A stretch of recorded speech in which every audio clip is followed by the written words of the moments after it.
Today, we're talking about Riley Creek Farms in Echo, Alabama, and its longtime owner and leader, Bill Ferguson.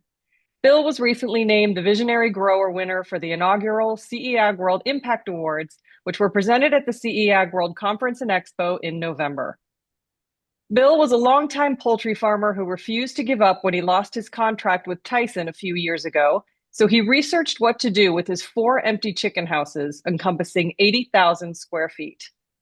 After consulting with ag programs, nonprofits, and an ag tech group, Bill rolled up his sleeves to convert his poultry operation to an indoor hydroponic lettuce farm.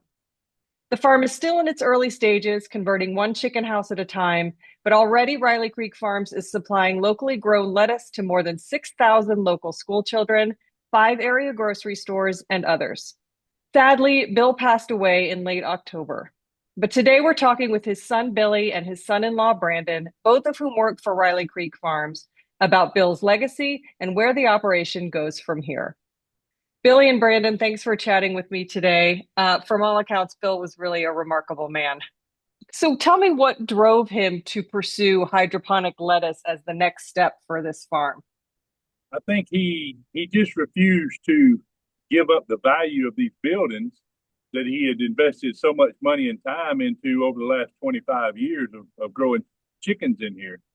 He really wanted to find a meaningful use for these buildings, provide something, a beneficial product for the community and for our area. As I understand it from when we talked to him before, you can't really get locally grown lettuce where you are. There's very few farms, and most of them are similar to this, but they were mostly built for that purpose. But there are a few greenhouse farms that produce lettuce in Alabama, but not very many, and it can't provide near enough for the area. All of Right. our schools and institutions, hospitals, stuff like that, all around here, they have to order restaurants even from California or Mexico. Yeah. So can you tell me briefly about one or two of the hurdles that he and you have faced in making this a reality?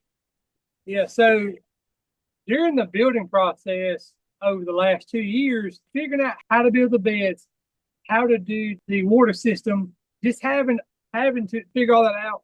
And then once we started growing, how do you grow lettuce? Because I mean, we've never grown hydroponic lettuce before, and so I Right. mean, this whole process, I mean, it's been a challenge, but I mean, it's been fun, but it has definitely been a challenge. Yeah, and it sounds like you've had some good partners along the way. A lot of support from people all over. It's from USDA, nonprofit organizations, a lot of different ag groups have Hudson Alpha, places like that have come to us and put us together with people that could help us. So when we interviewed Bill over the summer, I believe half of one of the chicken houses was complete and converted to hydroponics. Where do things stand now? And can you also tell us a little bit about your customer base? Right now, we are growing in the front half, but the back half is probably three-quarters of the way finished. So probably early next year, we're going to try to complete the back as we build up the customer base. You want to talk about that? Our customer base now, as you mentioned earlier, we're doing Dale County and Henry County school systems. Ozark City school system just recently came on board with us. So we got 3 local school systems. And then about 2 months ago, we went to the Farm to School Summit in Fairhope. We had about 8 or 9 other schools that signed up that want to get on board with us. So after the first of the year, we should have several of those new school systems ready to start taking deliveries. And that would get us to the point that this project would be, self-sufficient at that point. That's great. Would be paying its own bills. I see us getting there very quickly once we add those other school systems. We had to kind of figure out how much lettuce we could produce before we started offering it to more. We did not want to get our cart ahead of our horse and promise people something we couldn't deliver. I think we've seen now what we can grow in this half of the house. We know a lot more about our productivity, and now we can really start to add customers quickly.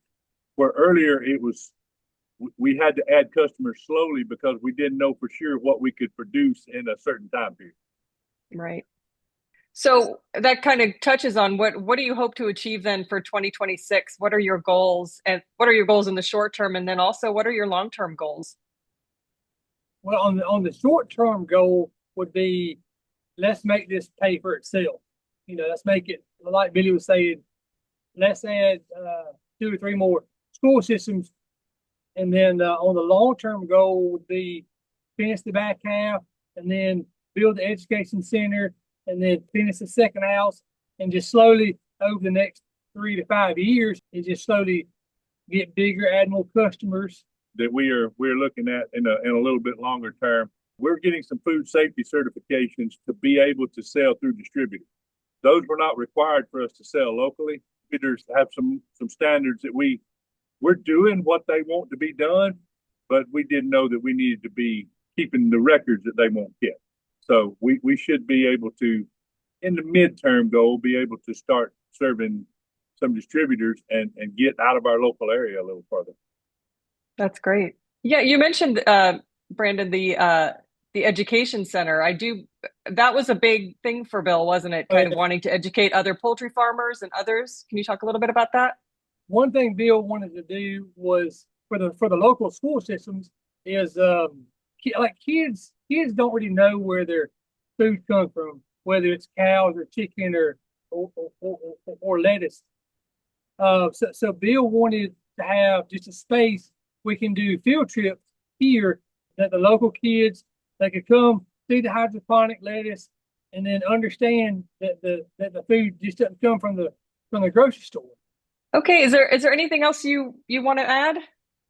We really appreciate CEAg World honoring Dad with this award, and we really appreciate all the support that he has received with his vision here, and we hate that he's not able to continue to help us, but we intend on trying to see it through for him.